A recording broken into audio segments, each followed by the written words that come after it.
Condemning hedonism does not in the least mean pleasure itself is evil. In itself, pleasure is a specific good. The evil lies in the egoistic disposition of the will toward pleasure.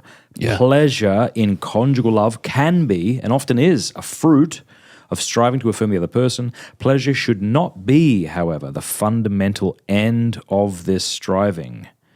That would be an act of egoism. Pleasure is a secondary good, and a person may never be sacrificed for it. So pleasure is a fruit of loving divinely, right? It should be. Pleasure should be the fruit of my sincere gift.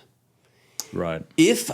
My goal should be to be a gift. Mm-hmm. And sometimes, any married couple can attest to this, sometimes that's delightfully pleasurable and sometimes it ain't. Mm-hmm. But my goal is not the pleasure. The pleasure is the fruit. If the goal becomes the pleasure itself, if the reason I'm engaging in this is because I get pleasure out of it, well, now I'm treating another person as a means to an end. And let's recall from 2 episodes ago, the personalistic norm, which paints the entire picture in love and responsibility. The person is the kind of good that should never be used as a means to an end. The only proper response or approach to a person is love. Yeah, this is right, but I want to dwell on this for a moment. Yeah, please. I think we'd be lying if we said the desire I have to come together with my wife or the desire I have to come together with my husband isn't prompted and led even by sexual anticipation, the delight, the anticipation of sexual delight. Sure. Now, so I know you agree with that, but I think we have to flesh that out lest people become unnecessarily scrupulous. Yes, agreed. Scrupulosity is always unnecessary, actually. So the delight of loving, is it the delight of loving? Honey, I want to give my whole being to you tonight, and it's going to be so delightful, and I can't wait to participate in that delight with you. Sky rockets in flight. I mean, yes, it's meant to be delightful, right? Is the specific goal the delight? If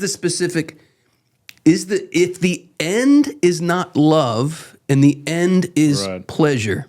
Yeah, like in other words, if your wife said to you, really looking forward to it as well, by the way, I'm super tired. If I fall asleep, it's no problem. Yeah. I think we would all go, ugh, that's kind of gross. Yeah, exactly.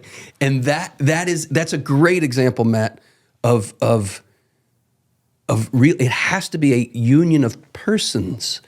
And if your wife is saying, I may fall asleep, but just have a good time anyway, we're no longer talking about a union of persons. We're talking about a utilitarian desire just to... Yeah, it's good. I think by looking at an example like that, it puts to sleep our objections. Agreed. It'd be like, another example would be if you and your wife were drinking and she said, by the way, I'm going to get hammered tonight. I expect to pass out. So I know we want to come together, but if I do pass out, still make love to me. You see how gross that should make you feel. Yes. Why? Well, because it's not the coming together sort of intentionally of two reasonable creatures. And these distinctions between egoism and lust on the one hand and love and altruism on the other, there's a fine line here. And we have to become students of our hearts, John Paul II says, in order to make those fine distinctions. Because sometimes they can be confused with each other, those movements of the heart.